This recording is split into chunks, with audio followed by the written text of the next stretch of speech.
Devocional 23 de agosto, Mateo 21, 9, 10. Bendigo su nombre. Jesús entró en Jerusalén en un pollino de asna. Así venía como el príncipe de paz. ¿Quiénes eran estas multitudes que seguían a Jesús? Definitivamente no eran los habitantes de Jerusalén, ya que ellos no lo conocían. Es lógico pensar que una buena parte de ellos eran personas que lo habían acompañado desde la región de Galilea. Otra parte de estas multitudes posiblemente eran los judíos, que habían venido a celebrar la Pascua y que habían presenciado la resurrección de Lázaro. Al cortar las ramas de los árboles y palmeras y arrojarlas por donde Jesús pasaría, estas multitudes anunciaban sus esperanzas en Jesús como el Mesías que lo liberaría de la opresión romana. Hosana, como una expresión de pedir auxilio. Estaban declarando que Jesús era el Mesías que venía a liberarlos de la opresión romana, mas no del pecado que peor les oprimía. Y obviamente, solo estaban esperando que Jesús les diera la señal para unirse a la rebelión, pero esto no iba a ocurrir, porque Él venía en son de paz, a morir por nuestros pecados y así liderar la liberación de nuestra condena eterna por causa de nuestra maldad. ¿Quién es este? Esta es la gran pregunta que Mateo ha discutido desde el primer versículo de este evangelio. Luego de ese recibimiento, tanto el mundo espiritual como el mundo físico percibieron el poder de Dios que se había manifestado a través de Cristo. Esta venida de Cristo fue descrita por Zacarías, como la mansedumbre y la pobreza externa fueron vistos plenamente en el rey de Sión y marcaron su entrada triunfal en Jerusalén. Cuán equivocados estaban la codicia, la ambición y la soberbia de la vida de los ciudadanos de Sión.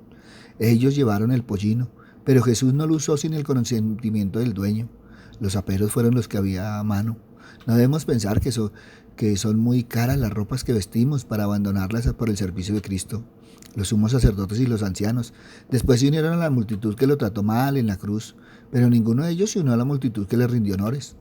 Los que toman a Cristo como Rey de ellos deben poner a sus pies todo lo que tienen. Hosana significa salva ahora. Te rogamos, bendito el que viene en el nombre del Señor. Pero de cuán escaso valor es el aplauso de la gente. La multitud inestable se une al clamor del día, sea hosana o crucifícalo. A menudo las multitudes parecen aprobar el Evangelio, pero pocos llegan a ser discípulos coherentes. Cuando Jesús iba a entrar en Jerusalén, toda la ciudad se conmovió. Quizá algunos fueron movidos por el gozo, los que esperaban el consuelo de Israel. Otros de los fariseos fueron movidos por la envidia. Así de variadas son las motivaciones de la mente de los hombres en cuanto a la cercanía del reino de Cristo. Es triste ver cómo, por un lado, aquellas multitudes que le seguían no entendían las verdaderas intenciones de Jesús, ya que esperaban que ese día nuestro Señor los condujera a una guerra civil en contra de la opresión romana. Y por otro lado es triste también ver que cuando Jesús entró en Jerusalén montado en un pollino de asna, las personas que habitaban allí no comprendieron que ese Jesús que estaba entrando en su ciudad era el Mesías que por tantos años habían estado esperando.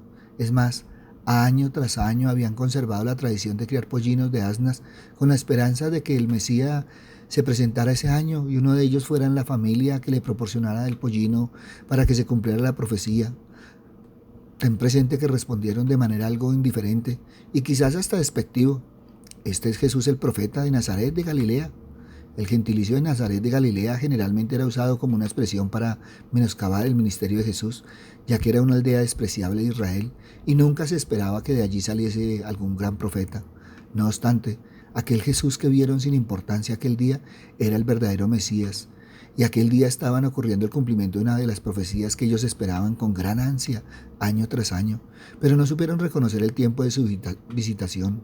Hoy en día nosotros los cristianos tenemos mucho que aprender de esta historia, ya que así como los judíos esperaban año tras año el tiempo de su visitación, el día en que entrara triunfante su Mesías montado en un pollino de asna, así nosotros esperamos que nuestro Señor regrese por su iglesia, y así esperamos el rapto de la iglesia, pero debemos ser cuidadosos en nuestra vida para que este mundo de maldad no nos engañe y dejemos de esperarlo y Él venga y se lleve a su iglesia y nosotros nos quedemos, porque no conocimos el tiempo de nuestra visitación. La humildad, como un sentimiento, como una actitud, como un valor y como un hecho es distintiva de la vocación mesiánica de nuestro Señor Jesucristo. Como sentimiento, mueve el alma de Jesús. Como actitud, dispone su ánimo. Como valor, le da significación a su actuar. Como hecho, se traduce en acciones y obras. Es a su vez característica de su pueblo. Su vocación mesiánica vivencia esta realidad, la de la humildad. La humildad de Jesús fue un choque con la teología judía y la fe popular. Se esperaba un Mesías guerrero, poderoso y vengador. Jesús entró en Jerusalén limpio, manos y humilde de corazón. Las ideologías como sistema de ideas que encubren la realidad del mundo, de la historia y del hombre, usan la máscara del poder para ocultar sus miserias. Lo sabemos también en el mundo personal, familiar, eclesial.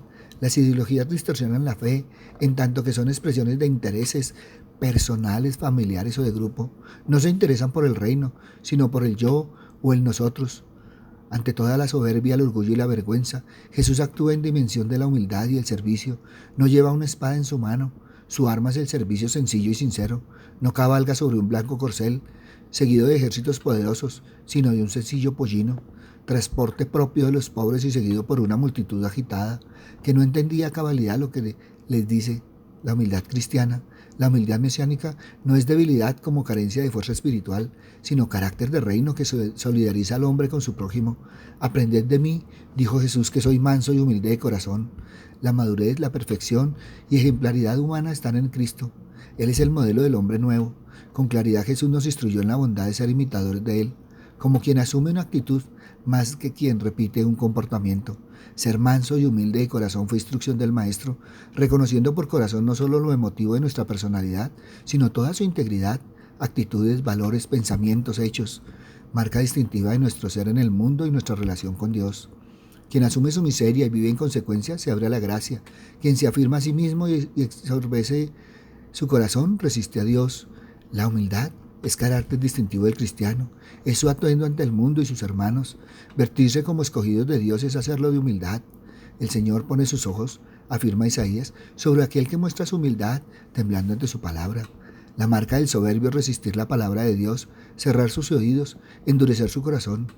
Quien se encierra a la palabra de Dios distorsiona su fe, su práctica, la naturaleza del reino de Dios. Temblar ante la palabra es permitir que ella toque nuestro cuerpo y lo sensibilice a su fuerza y poder, porque se puede temblar de sobrecogimiento espiritual. Un cuerpo sensible a la palabra de Dios desencadena un temblor generador, no paralizante. ¿Con qué actitud servimos a Dios? ¿Como si Él nos debiera algo y le hacemos un favor? ¿A regañadientes? ¿Como si nos obligaran? ¿Con dejadez? ¿Como si no valiera la pena? ¿Con irresponsabilidad? ¿Como si Él no pidiera cuentas? ¿O sirviendo al Señor con toda humildad? Es decir, con toda sencillez, como no mereciendo un privilegio tan grande, como quien recibe un regalo inmerecido, no con actitudes de poder y venganza. En Jesús fue pollino al entrar en Jerusalén, en su pueblo, hechos concretos que nos despojan de gloria, para gloria y orgullo insano. Ejercitemos nuestra vocación mesiánica en hechos de humildad. Ante esto, evalúa hoy, bendigo su nombre. Papito Dios, gracias Señor Padre misericordioso, porque una y otra vez nos exhortas hacia la humildad, hacia el servicio, hacia el amor, Padre misericordioso. Por eso hoy ponemos en tus manos, Señor, tanto corazón, Padre misericordioso, que aún no ha entendido, Señor, el mensaje de tu palabra, que aún no ha entendido, Señor, las acciones de Cristo. Papito Dios, hoy te pedimos, Señor, que esos corazones, Padre misericordioso, puedan ver la humildad, Señor, puedan ver el servicio, Señor, puedan ver la mansedumbre, Señor Padre misericordioso, para que todos y cada uno de nosotros, Señor, podamos caminar, Señor, de tu mano bendita, de la mano de tu Hijo, Padre misericordioso, en humildad, Señor, en servicio, en amor, Señor Padre misericordioso, porque una y otra vez, Señor Padre Santo, el orgullo y la altivez, Señor, se han levantado tanto, Padre misericordioso, en este mundo, que una y otra vez, Señor, necesitamos tu palabra. Papito Dios, ¿cómo sería diferente el mundo, Señor, si entendiera tu palabra? ¿Cómo sería diferente las familias, Señor, si vivieran tu palabra? ¿Cómo sería diferente, Señor, si camináramos en humildad, Padre amado, si imitáramos a Cristo, Padre misericordioso, en nuestro caminar diario? Por eso, Padre bueno, hoy te damos gracias, Señor, porque tú nos has tomado de tu mano bendita, tu Hijo nos ha tomado de la otra mano, Padre misericordioso, y el Espíritu Santo cada día, Señor, nos exhorta a ser diferentes. Padre amado, hoy te pedimos, Señor, que no nos soltemos de tu mano, Señor, y que cada día, Señor, se vea en nosotros, Señor, la actitud del reino, Señor, esa actitud de humildad. Gracias, Padre bueno, gracias, Padre amado. En el nombre de Cristo Jesús, para gloria y alabanza tuya. Amén y amén. Buenos días para todos. Les habla el pastor Walter Bernal de la Iglesia de Su Gloria en mi Bogotá. Un abrazo, muchas bendiciones y evalúa hoy, bendigo su nombre. Si esta palabra tocó tu corazón, compártela. Muchos necesitan evaluar si bendigan en tu nombre. Si necesitas palabra, ve a nuestra página web, sugloriamibogotá.org, o a nuestro Twitter, @bernalpastor, o ve a nuestro Face, a nuestro Instagram, a nuestro YouTube, Su Gloria Mi Bogotá. En ellos encontrarás palabra del Señor. Buen día.